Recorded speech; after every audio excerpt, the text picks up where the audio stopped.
The map has fooled you your entire life. Do you know that all the maps of the world are actually wrong? In the maps we are familiar with, the world's largest island, Greenland, appears almost the same size as the continent of Africa. But the area of Africa is 30.3 million square kilometers, while Greenland's area is only 2.1 million square kilometers. That means Greenland is 14 times smaller than Africa. If we move the Middle Eastern country Saudi Arabia into the northern hemisphere on the map, it alone could cover the entire Greenland.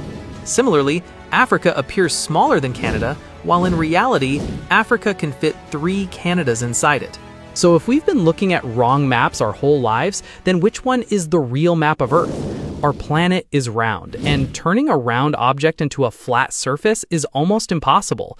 To convert a globe into a flat map, it must be cut apart. To make it look like a rectangle, it needs to be cut in many places. As a result, the shapes of countries appear distorted, and even then, it is almost impossible to flatten it completely. This has always been the biggest problem for map makers. A spherical surface cannot be represented flat without distortion, just like an orange peel cannot be flattened into a perfect rectangle. And since childhood, we have been taught that Earth is round like an orange. When a spherical Earth is projected onto a flat surface, different kinds of distortions occur. This is called projection. To correct these distortions, different types of map projections were created. Each projection has its own flaws. Some distort distance, some distort shapes, and others distort measurements. This is why the most commonly used and practical map projection is the mercator projection. Imagine placing an imaginary cylinder around a globe and projecting every point of the globe onto the cylinder surface. Once the cylinder is unrolled, you get a flat rectangular map, but the globe can also be projected onto other shapes, and how the map maker chooses to project it determines how the final map will look. In 1569, Gerardus Mercator created this map to help sailors navigate straight paths using a compass, but the major problem with it is that the true size and proportions of countries become distorted. Countries located farther north or south appear much larger than they actually are.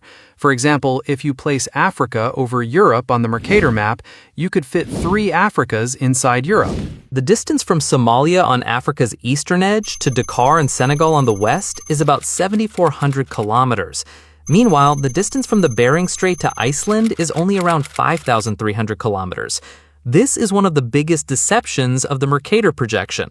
The Mercator projection was created so European colonial powers could travel shorter and straighter sea routes to different parts of the world. It was designed so that drawing a straight line between 2 points would give sailors the correct compass direction. But in the 1960s, when satellite mapping revealed the real shape of Earth, it became clear that the supposedly straight and shortest sea routes on Mercator maps were actually curved and not the shortest at all. When the Mercator map was created, European colonial powers were expanding globally.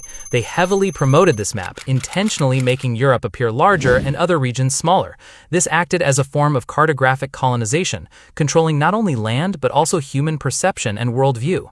As a result, history and geography became Eurocentric. Even global time zones were set using this projection, keeping Europe at the center. Through this, the vast and diverse history of Asia, Africa, and Latin America was pushed into the background. Today, when cartographers try to represent the world, they rarely use the Mercator projection. Most modern map makers choose non-rectangular projections to avoid extreme distortion. In 1998, National Geographic adopted the Winkle triple projection because it maintains a balanced accuracy in both size and shape. But the truth is, even today, scientists have not been able to create a completely accurate flat projection of a round Earth. Map makers and mathematicians have developed a massive library of projections, each offering a different perspective of the planet.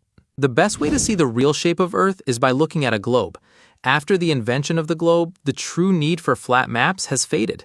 So instead of rectangular maps, you can keep a globe at home or in the office. To create this long video, we used information from various websites and research journals. Sources are provided in the description box below. If you learned something new from this video, subscribe. Thank you.